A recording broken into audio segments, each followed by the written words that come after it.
Hello guys, সুমিতার রান্নাঘরে স্বাগতম। আজকে আমি আরেকটা রেসিপি নিয়ে আসছি। পেঁয়াজ দিয়ে একটা নাস্তা তৈরি করেছি। দেখেন, যারা সর্দি কাশি হয় তারা এই নাস্তাটা খেতে পারেন, খুব ভালো লাগবে। সর্দি বা কাশি জ্বর হলে কিছুই খেতে ইচ্ছে করে না, তখন এই নাস্তাটা বানিয়ে নেবেন। আমি পেঁয়াজগুলো প্রথমে কেটে নিয়েছি, দেখেন গোল গোল করে।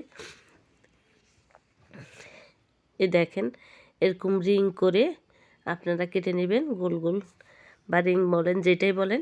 এরকম করে কেটে নিয়ে এরপর দিয়ে দেবেন ময়দা। 3 চামচের মতো এখানে আমি ময়দা দিয়েছি। তারপর দিয়ে দেব 3 চামচ 4 চামচ দিয়েছি ময়দা। এরপর দিয়ে দেব এটা দিয়েছি চিলি ফ্লেক্স। তারপরে দিয়ে দেব একটু করে 1 চিমটা থেকেও কম মশলার গুঁড়ি। তারপরে দিয়ে দেব গরম মশলার গুঁড়ি, একটু একটু করে দিয়েছি আমি। এর মধ্যে দিয়ে দিলাম আধা চামচ থেকে কম কর্নফ্লাওয়ার। মরিচের গুঁড়ো দিয়ে দিলাম আধা চামচ থেকে কম। তারপর এগুলো একসাথে মিশিয়ে নেব।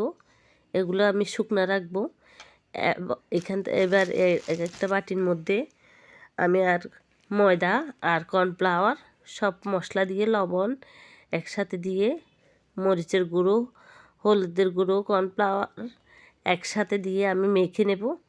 একটু একটু করে পানি দিয়ে, দেখেন এখানেও মরিচ, লবণ, হলুদ পরিমাণ মতো দিয়েছি, একটু মশলার গুঁড়ি, একটু গরম মশলা দিয়ে আমি পানি দিয়ে মেখে নেব।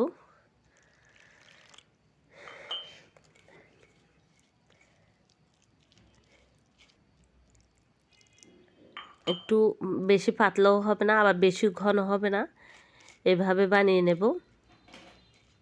এই তো আমার হয়ে গেছে। দেখেন এর মধ্যে পেঁয়াজগুলা এভাবে চুবিয়ে তারপর দিয়ে দেব শুকনা যে ইয়া করছি আমি, ময়দা রেখেছি, ময়দা আর মশলাগুলো মিশিয়ে দিয়েছি, ওর মধ্যে দিয়ে আমি তেলে ছেড়ে দিচ্ছি এভাবে। যারা সর্দি হয়েছে, জ্বর হয়েছে, শীত আসলে এই রোগটা সবারই হবে, তখন কিছু খেতে ইচ্ছে করবে না, তখন এই নাস্তাটা আপনারা বানিয়ে দেখবেন। শুধু মুড়ি দিয়ে এই এই নাস্তাটা আপনারা খেতে পারবেন। পেঁয়াজের ভাজিটা খুব ভালো লাগবে। এই তো দেখেন এক পিঠ হয়ে গেছে, একদম লাল লাল করে আমি ভেজে নেব। এই তো দেখেন ভাজি হয়ে গেছে। তো এখন আমি একটা বাটির মধ্যে নিয়ে নিচ্ছি, একটা প্লেটে নিয়ে নিচ্ছি। আমারও জ্বর সর্দি হয়েছে, তখন কিছুই খেতে ইচ্ছে করছে না, তখন এই নাস্তাটা আমি বানিয়ে নিলাম।